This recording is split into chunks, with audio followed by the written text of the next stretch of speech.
Right now, when I'm recording this episode, it's the month of March, and March is a month full of contrasts for me in my personal life.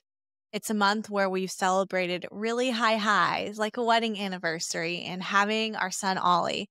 But it's also a month where we celebrate and have anniversaries of a time in our life that was super scary and probably brought me to a place of the lowest that I've ever been. It's really a mix of celebrations and tough moments all wrapped into one. On this week's episode, I'm going to give you an inside look into the last 2 years and how I've grown and healed from some of those amazing events that have happened in our life, but also some of the hardest events that have happened in our life and how I'm growing. And my intention with recording such a personal episode like this is one, I want to be personal with you. I want to be vulnerable with you and share the amazing parts of our life and also share the hard parts of our life, especially when it comes to being a mom and a high level CEO and what that looks like. And I hope that maybe you're able to take one or two things from my story and either feel inspired or encouraged, or maybe you'll start something new or go to a counseling session that you know been needing to, or maybe it'll open up a conversation that you've been avoiding for a really long time with a loved one, or you are going to feel inspired to have an amazing conversation of encouragement with some of your best girlfriends. Like whatever it is, I hope that you are able to leave listening to this episode with a little bit more hope.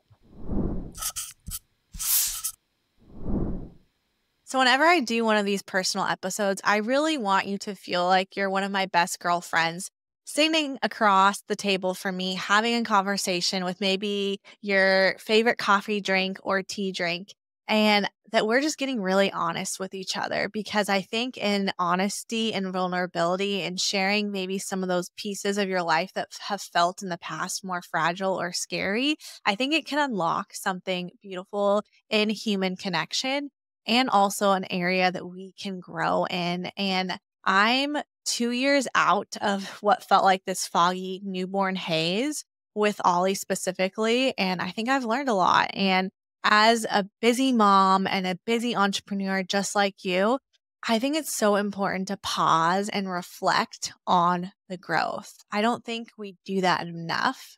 I think America, especially, is in such a fast paced society. It's like, you're supposed to accomplish one goal and then move on to the next and then accomplish that goal and then move on to the next. And if you've ever achieved that goal that you were just hoping and praying for and it finally happened, in the moment you're so excited, but then it's almost like within 5 minutes or 10 minutes or a week, that kind of wears off and you just want to go chase the next thing. And there's absolutely nothing wrong with that. Steven and I set goals every quarter, every single year. But it's also important to look back from a place of gratitude and saying, wow, I'm really grateful for who I am becoming in the process. And so I really want to do that with you today as I share more about our story. So to give you kind of a zoom back picture about what happened 2 years ago and why March specifically has such a high level contrast for me in my life with high highs and low lows, I want to give you the backstory. And then I want to share with you what I chose to do in spite of the hard and then the pain and the trauma. I'm going to share with you how I've healed and will continue to heal, as well as what life looks like now and what I'm celebrating with you today. So that's where I'm going with this episode, and I can't wait to dive in. So to give you a little bit of backstory, 2 years ago, Ollie was born in March 6th, which was both an incredible, amazing day, but he also came 2 weeks early. And you can listen to the full birth story about Ollie on the podcast that we recorded. Go scroll back and listen to it. But Steven was actually in Mexico the week that I agreed to be induced. And I basically had signs of preeclampsia. And so I was just like, Steven, you need to fly home right now from Mexico. So his birth was already not what I expected. With Kaizen, I had a very textbook birth, meaning I went into labor, I progressed like you should, and he was born. And I would say on the crunchy scale, I'm pretty crunchy as a mama.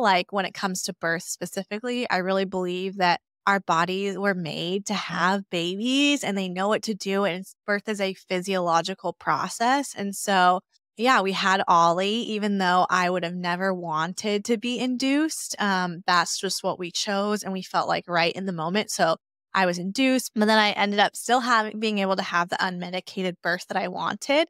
And it was just like this happy moment in our lives. Like we got to meet our son 3 weeks early, which was a surprise, but also a huge blessing because I was so ready to not be pregnant anymore. And I just like have loved the newborn phase. And I just love like the tiny babies and the cuddles. And when Kaizen was born, Stephen and I, those first couple of weeks of being a parent were very much like, oh my gosh, this is a lot. This is what everybody talks about. But in those really hard moments in the middle of the night, I just remember Stephen and I making this conscious decision that we were going to choose into the beauty of being new parents, the beauty of being in the newborn phase, and the lack of, choosing into the beauty of those moments that we could choose to have with our son that we would never have again. Like Kaizen will never be 2 weeks old anymore or a month old. He's now 4 years old. And so we just really wanted to be mindful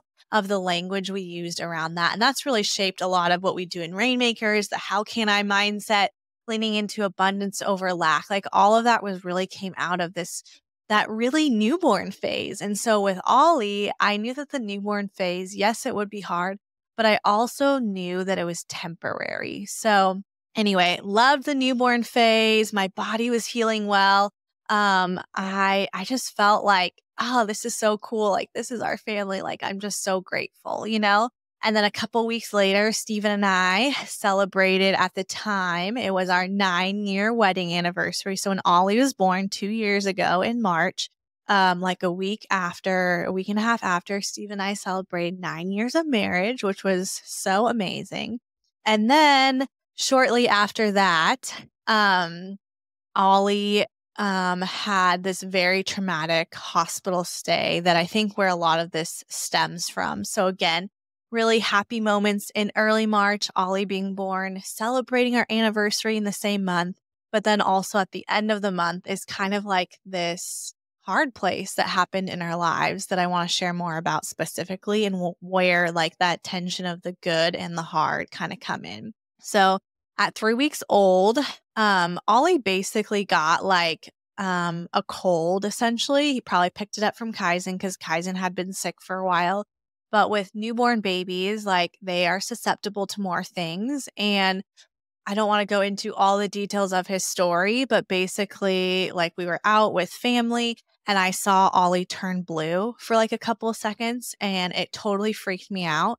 And I was just like, oh my gosh, like something in my gut just didn't sit right. But we were outside. It was really cold. I was like, oh, maybe he just like turned blue. It's cold. I don't know. And then about an hour or two later, we went to Trader Joe's to pick up some food for dinner.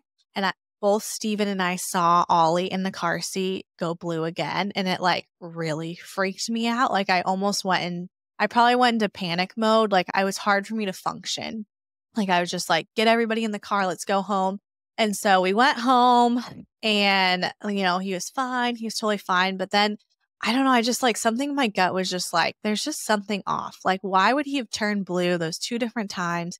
He seemed to be a little bit more fussy, wasn't nursing as well. And I was just like, I knew that he had gotten a little bit of what Kaizen had. Like I could tell he was like coughing a little bit and just like kind of like snotty, like a tiny bit. But it was just like, he's a newborn. There's not really anything you can do. I can't go to the doctor and give him like vitamin C or ibuprofen or, you know what I mean? You just can't give your newborn anything. So it was just like, oh, like how much of this, we're going to go to the doctor and it's not going to be a big deal. And we had called our pediatrician that night and he really wasn't concerned. But even though I called the pediatrician, I just knew that there was something in my gut just saying like something isn't right.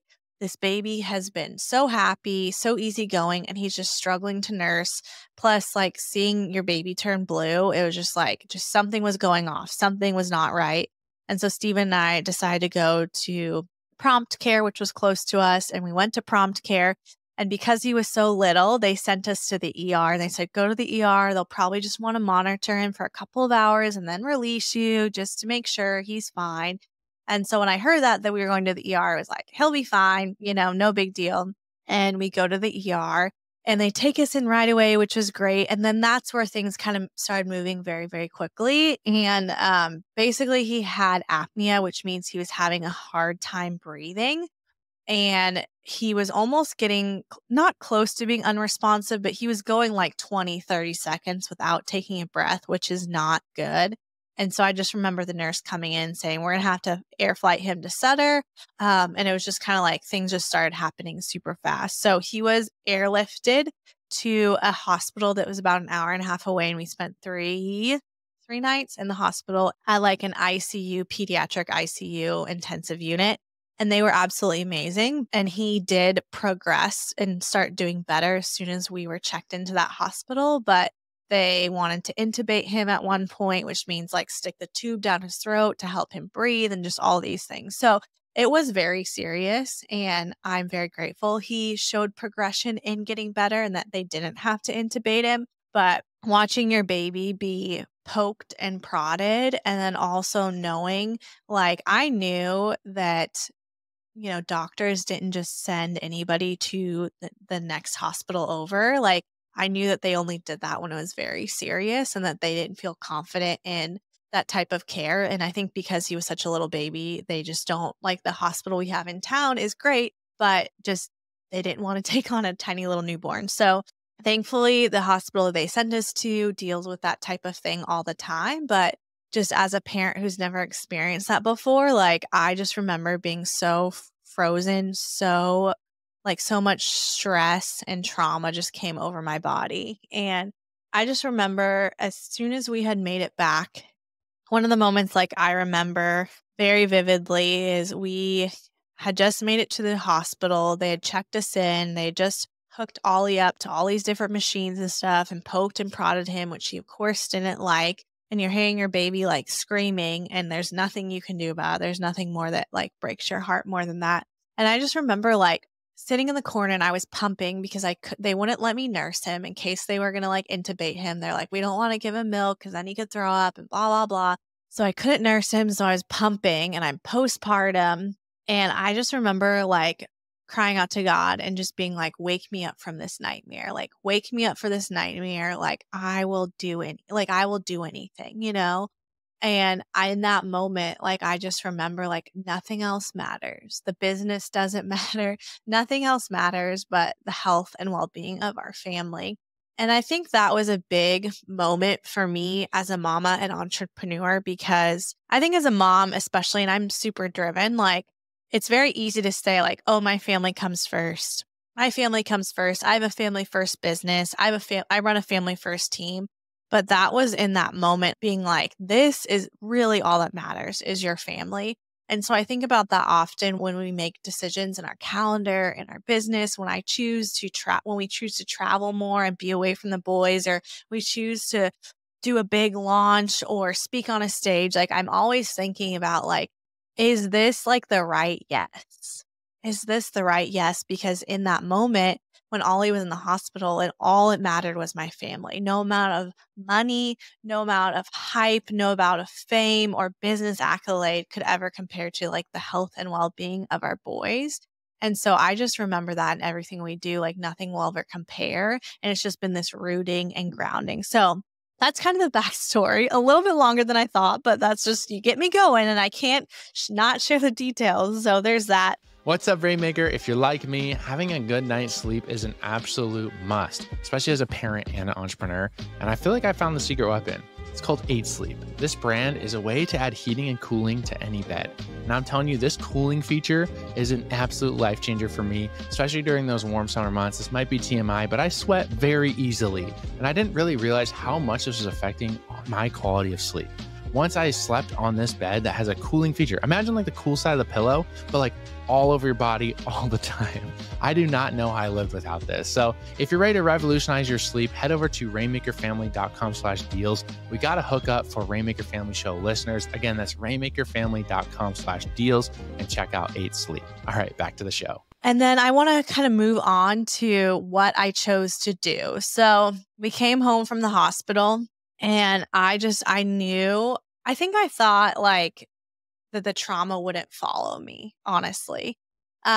Which I think I was a little naive to think that I can release everything at the hospital and I'll be okay.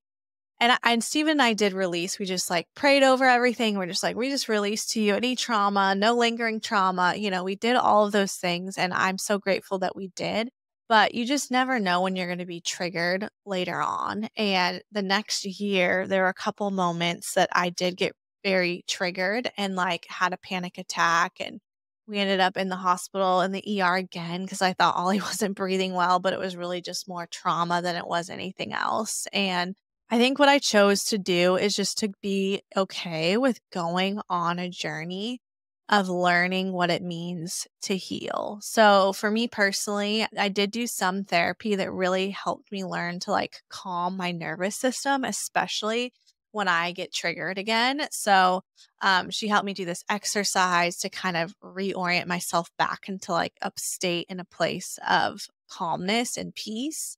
I think I honestly did a lot of inner spiritual work of just learning to trust God in everything on a whole new level. And beyond that, I think that's really what prompted me to start working with my functional medicine doctor, which I just did an episode with Dr. Lowe. I love you. With Dr. Lowe a couple episodes back. So that's kind of like what I chose to do is just be really intentional with therapy, with working with a functional medicine doctor to make sure my hormones are actually correct and my mind, soul, and body are all like healthy and optimized at the highest level that they possibly can.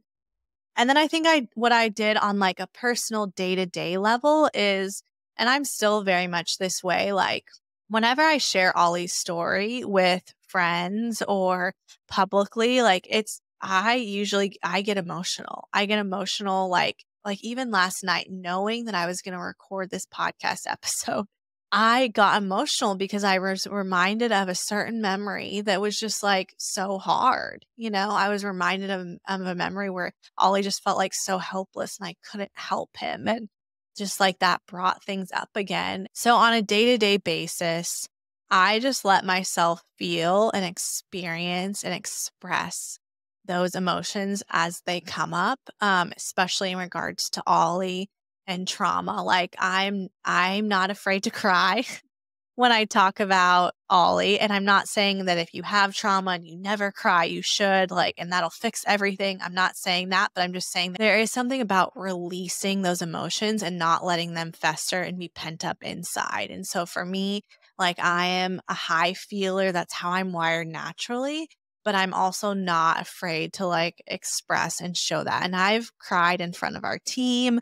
I've cried with a random stranger. I've cried with Steven when we're on different date nights. And I just allow myself to fully enter into that feeling because I know that's where healing comes and talking about it and processing it. So I would just say on a day-to-day basis, that's what I've done to release that trauma. And I think the beautiful thing about time is that it has given me perspective and it has given me the space to be like, Ollie is okay and I'm okay. And I think that with him getting older, I know that he's not just like a tiny little baby that's as fragile as he was at 3 weeks old. So although he has had moments of being sick and he did a little breathing thing that reminded me of what he did when he was a newborn that hospitalized him. I have had those moments, but I've been like, body, you are safe, you are whole, you are healed, you can release trauma. And I just thank my intuition for telling us to go to the hospital and to getting the help I needed afterwards. So that's what I've done since those events that I think have helped in me releasing trauma and letting it go. And I think there's been a lot of ways that I've healed for sure. And I think that those things will continue to be uncovered.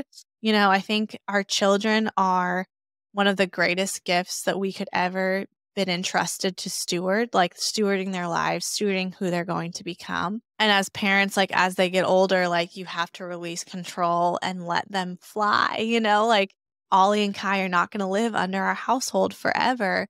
And I'm sure that as I learn, as they get older, to release them, I'll also be releasing them to God and being like, all right, I trust you with them just like I trusted you when Ollie was 3 weeks old. So I think the healing journey is ever present and always continuing. I think that's how our lives go, like I'm just in a really grateful place for the healing I've done. And a lot of my health journey honestly was stemmed from the trauma of Ollie's hospital stay. Like I think a lot of like my biggest thing was I just felt like I couldn't lose weight. If you listen to that episode, one of my big goals was like I did want to lose weight. Not only did I want my hormones to be in balance and everything, but I wanted to lose weight and I was so frustrated with the way that I looked and the way that I felt and my energy levels. And a lot of that, I believe, was because of the trauma I had with Ollie. Like my body was just like, my body went into fight or flight, and was just like, protect, protect, hold on to this weight. You need to protect. That's what your body does sometimes. It's like the trauma can be stuck in your body. And I feel like a lot of the trauma was stuck in my body. And so that put me into a place of working with my naturopath. And so although my body was like, protect, protect trauma and cortisol levels. My cortisol levels were so high. And that's from the stress of the trauma and just the stress that I didn't know how to like actually work through.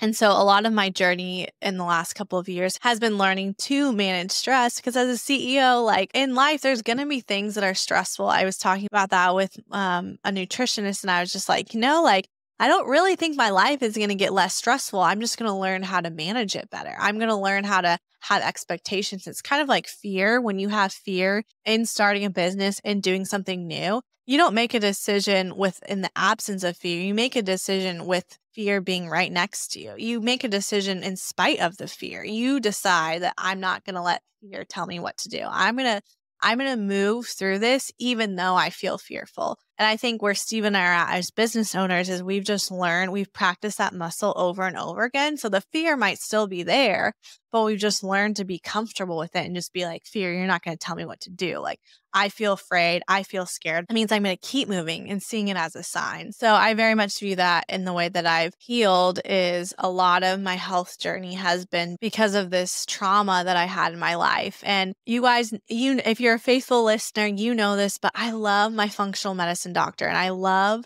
the tools that I have unlocked because of working with her. And now I will never not work with a functional medicine doctor. I will never not get regular blood work done to check my hormones to see where there's balance or imbalance in my life because I've seen such a benefit. It's like I went in to work with my naturopath because I was frustrated with the way that I looked and felt and the weight.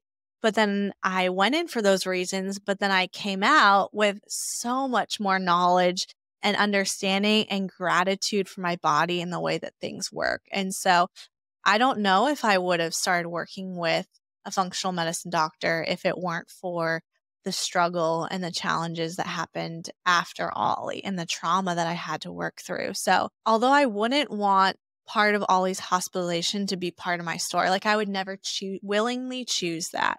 But I am grateful for what I've done in spite of that trauma. And I am grateful for how I have pushed through that and moved through it with it to get out on the other side. So I kind of gave you guys a backstory. I talked about what I chose to do with that trauma, just more specific tactical things on like a high level versus like every single day in my life. How I've healed and will continue to heal, and then what life looks like now. So for me, again, I think March will always be one of those months that I hold with this tension of like, wow, look at all the good that's in our life and look at all those really incredible moments like marrying Steven and having a baby. But then also like understanding that in that same month is this contrast of like one of the hardest days of my life as a mom. And I just know that I'm always going to like enter this month with a posture of gratitude because even though it was so hard, it taught me so much about who I am.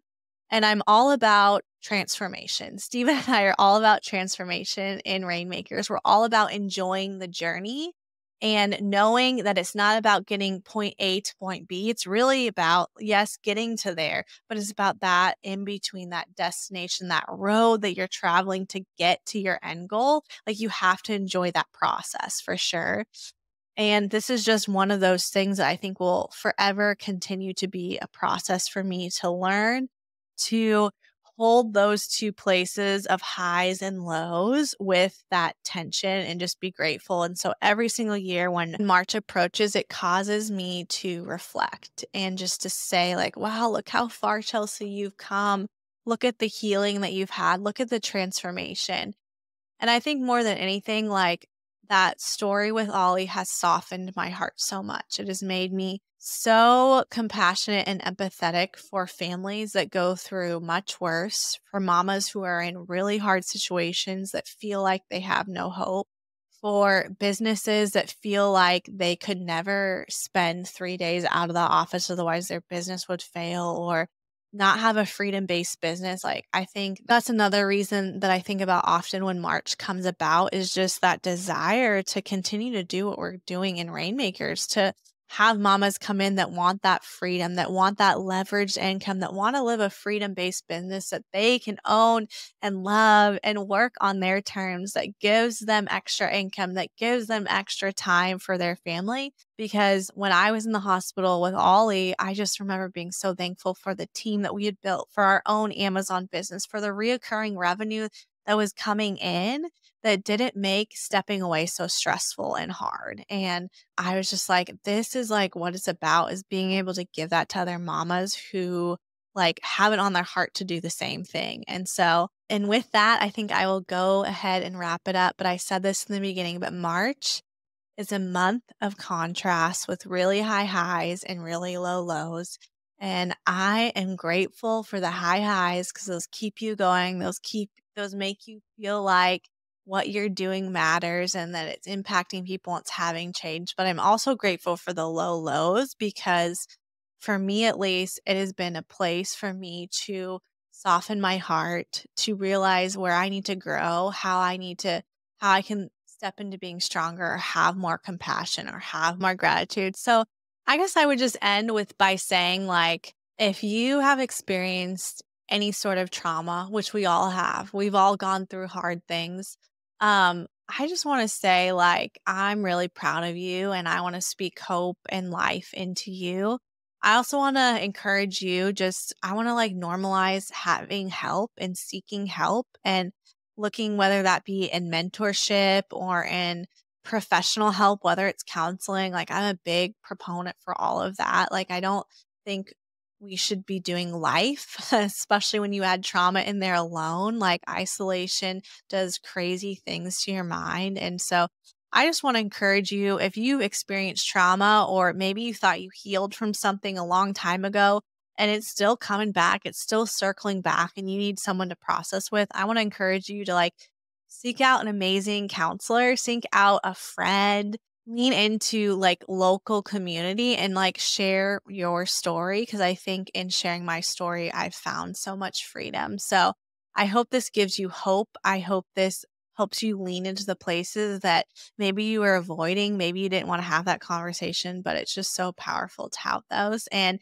if this message resonated with you, or my story or anything, would you share it on social media? I feel like there are so many mamas out there right now listening that want a freedom-based business, that need to hear other people's perspectives on finding hope and healing from trauma and what that can look like. Would you share it on social media and tag me? I would love to hear about what podcasts are resonating with you and how I can help you. So thank you, as always, for tuning in to another episode of the Rainmaker Family Show. Thank you for listening to another episode of the Rainmaker Family Show. If you're not a part of our mastermind yet, I want to say I think you're missing out. Our heart here at Rainmakers is to create total abundance for you. That's why we're offering a free one-on-one family freedom design session for you, our faithful listener. Yeah, if you want to hop on a call with our team, see if it's a good fit to build a business that creates time freedom for you, financial abundance, and helps you leave that thriving family legacy. That's what we're all about in our mastermind. You can grab a time on our team's calendar at rainmakerfamily.com/mastermind. Again, that's rainmakerfamily.com/mastermind.